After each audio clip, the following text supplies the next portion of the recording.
எழில் சுடர் சீரியல்ல இப்போ ராட்டகாசமான எபிசோட் வந்திருக்கு. ஸ்கிப் பண்ணாம ஃபுல்லோடையும் கேளுங்க. அதுக்கு நான் இந்த வீடியோ பிடிச்சிருந்துச்சுன்னா லைக் பண்ண பாருங்க. ரொம்ப பிடிச்சிருந்துச்சுன்னா நம்ம சேனலுக்கு வந்து சப்ஸ்கிரைப் பண்ணி கண்டினியூஸாக ஆத்தன் வந்துட்டாங்க.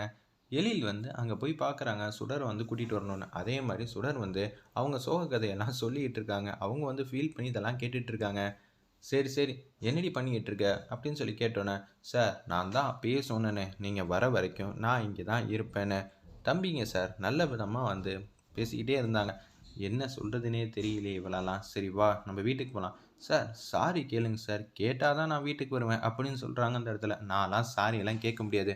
காரில் வந்து ஏறுறியா இல்லை விட்டுட்டு போயிட்டா என்ன பண்ணலாம்? இவ்வளோ நேரம் வந்து காத்துக்கிட்டு இருந்திருக்கோம். இப்போ என்ன பண்ணுறது? சரி நம்ம விட்டு கொடுத்துருவோம் அப்படின்னு சொல்லி யோசிச்சுட்டு இருக்காங்க. சார் பார்த்துக்கங்க சார், அஞ்சலி வேற இருக்கா. நீங்கள் அதுக்கப்புறம் எனக்கு பதில் சொல்ல வேணாம், அஞ்சலிக்கு வந்து பதில் சொல்லணும் அப்படின்னு சொன்னோன்னே, சரி வா வண்டியில் ஏறு, நான் அப்படி பேசுனது தப்பு தான். சார் இந்த அளவுக்கு வந்துட்டீங்க, சாரின்னு சொன்னீங்கன்னா ரொம்ப நல்லாயிருக்கும். சரி சாரி வா வண்டியில் ஏறணுன்னா வண்டியில் வந்து ஏறுறாங்க. என்னப்பா ஆச்சு அப்படின்னு சொல்லி நம்ம சுடர்கிட்ட வந்து கேட்குறாங்க. எழிலோட அம்மா கனகவெளி. அதெல்லாம் பெரிய ஒரு காமெடி. எனக்கும் எழில் சாருக்கும் ஒரு போட்டி. அந்த போட்டியில் நான் தான் ஜெயித்தேன், எழில் சார் வந்து தோத்துட்டாங்க அப்படின்னு சொல்கிறாங்க. உன்னை போய் கூட்டிகிட்டு வந்தவன் பாரு, எனக்கு இதுவும் தேவை இன்னமும் தேவை. சின்ன பொண்ணுப்பா, அவகிட்ட போய் இப்படி எல்லாம் கோவப்பட்டுக்கிட்டு இருக்க அப்படின்னு சொல்லிட்டு இருக்கப்ப, அஞ்சலி பாப்பா உங்களால் தான் இந்த போட்டியில் வந்து ஜெயித்தேன் அப்படின்னு சொல்கிறாங்க. என்ன போட்டிமான்னு சொன்னோன்னே க்யூட்டாக அழகாக வந்து சிரிச்ச முகமாக வந்து அஞ்சலியும் நம்ம சுடரும் அப்படியே ரூம்குள்ளே வந்து போயிட்டுருக்காங்க. பாத்தியாப்பா, அஞ்சலி வந்து சுடரை பார்த்தா மட்டும்தான் சிரிக்கிறா. இத்தனை நேரம் வந்து நம்ம எல்லாம் அஞ்சலி பாப்பாவை எப்படி பார்த்துக்க போகிறோம்னு தெரியாமல் இருந்தோம். ஏன்னா அவளுக்கு அம்மாங்கிற பாசம் வந்து தேவைப்பட்டுச்சு. இப்போ சுடர் இருக்கிற வரைக்கும் பிரச்சனையே இல்லைப்பா. சுடரை மட்டும் கோவப்பட்டு எதுவும் பேசாத. அவள் அஞ்சலிக்கிட்ட நல்ல விதமாக தான் நடந்துக்கிறா. குழந்தைங்கிட்ட பாசத்தெல்லாம் காட்டி அவங்கக்கிட்டேருந்து திருப்பியும் பாசத்தை வாங்குறதுனா சாதாரண விஷயம் இல்லை. ஆமாம்மா எனக்கும் புரியுது. இருந்தாலும் இவள் பொய் சொல்லிட்டா. அதையே சொல்லாதப்பா. அவங்கவுங்க பிரச்சனையில் இருந்தால் மட்டும்தான் எல்லாமே புரியுங்கிற மாதிரி சொன்னோன்னே, அடுத்த நாள் காலையில் பொழுது வந்து விடியுது. அப்பன்னு பார்த்து வேலு வந்து உச்சக்கட்ட கோவத்தில் வந்து இருக்காங்க அந்த இடத்துல. என்னடா இது, ஒவ்வொரு வாட்டி எழில்கிட்ட தோற்று போய் நிற்கிறோம். இந்த வாட்டி நம்ம சுடரை வந்து எதுவுமே பண்ண வேணாம், அப்படியே விட்டுடலாம். அதுக்கு முன்னாடி எழில நம்ம ஏதாவது ஒன்று பண்ணாதான் சுடரை நம்மளால் நெருங்க முடியும் அப்படின்னு சொல்கிறாங்க. இந்த விஷயத்த முதல்ல சுடருக்கு வந்து சொல்லிடுவோம். சுடர் தானே எப்போ பார்த்தாலும் திமிரா கெத்தா வந்து பேசுகிறா அப்படின்னு சொல்லி சுடருக்கு வந்து கால் பண்ணுறாங்க. என்னது புது நம்பர்லேருந்து கால் வருது, யார் பேசுறது? நான் தான் பேசுகிறேன். எழில் வீட்டில் இருந்துட்டா நீ பாதுகாப்பாக இருக்கேன்னு அர்த்தமா? நான் தான் உன்னை பிடிக்கலன்னு சொல்லிகிட்டு இருக்கேன்ல. அப்படி இருக்கிற சுச்சுவேஷனில் நீ எதுக்கு தேவையில்லாமல் எனக்கு குடைச்சல் மேலே குடைச்சல் வந்து கொடுக்குற? ஓ அப்படியாம்மா, இப்போ நான் உனக்கு என்ன மாதிரி திட்டம் போட்டு வச்சுருக்கேன்னு தெரியுமா?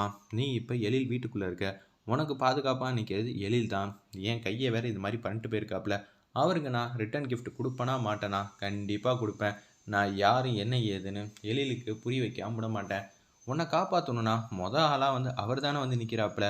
அவருக்கே ஏதாவது ஒன்று ஆயிடுச்சுன்னு வச்சுக்கேன், நான் வந்து உன்னை வீட்டிலேருந்து கூட்டிகிட்டு வெளில வந்துடுவேன். அதுக்கப்புறம் நம்ம 2 பேரோட கல்யாணத்தை யார் நிப்பாட்டுறான்னு நானும் பார்க்குறேங்கிற மாதிரி வேலு வந்து யோசிச்சுட்டு இருக்காங்க அந்த இடத்துல. தேவையில்லாமல் எழில் சாருக்கு பிரச்சனை பண்ணாத. எழிலுக்கு மட்டும் நான் பிரச்சனை பண்ண மாட்டேன், அந்த வீட்டில் இருக்கிற எல்லாருக்கும் வேலுனா யாருன்னு காட்டாமல் நான் வந்து ஓயவே மாட்டேன். என்ன நினச்சிட்டு இருக்கேன்? இப்போ நான் எழில் இருக்கிற இடத்துக்கு தான் போயிட்டுருக்கேன். அவன் அங்கே தானே இருக்கான் அப்படின்னு சொல்லி வேகமாக பைக் எடுத்துகிட்டு போகிறாங்க. அச்சச்சோ இப்போ எழிலை வந்து காப்பாற்றணுமேன்னு சொல்லி எழிலுக்கு வந்து ஃபோன் வந்து அடிச்சுக்கிட்டே இருக்காங்க அந்த இடத்துல சுடர். என்னது இவ ஃபோன் பண்ணிகிட்டு இருக்கா, திருப்பி அடுத்த சவாலும்பா போட்டியும்பா, இவ ஃபோன்லாம் அவாய்ட் பண்ணணும்னு சொல்லிட்டு எழில் வந்து தப்பு கணக்கு பண்ணிடுறாங்க. ஃபோன் எடுக்கிறத வந்து விட்டுறாங்க அந்த இடத்துல.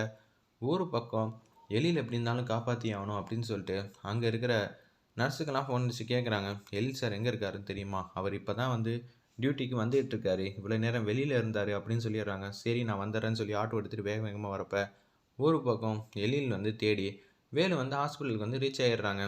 சுடர் வந்து ஆட்டோவில் வந்துகிட்டு இருக்கிறப்ப எழில் வந்துகிட்டு இருக்கிற காரை வந்து பார்த்துட்றாங்க.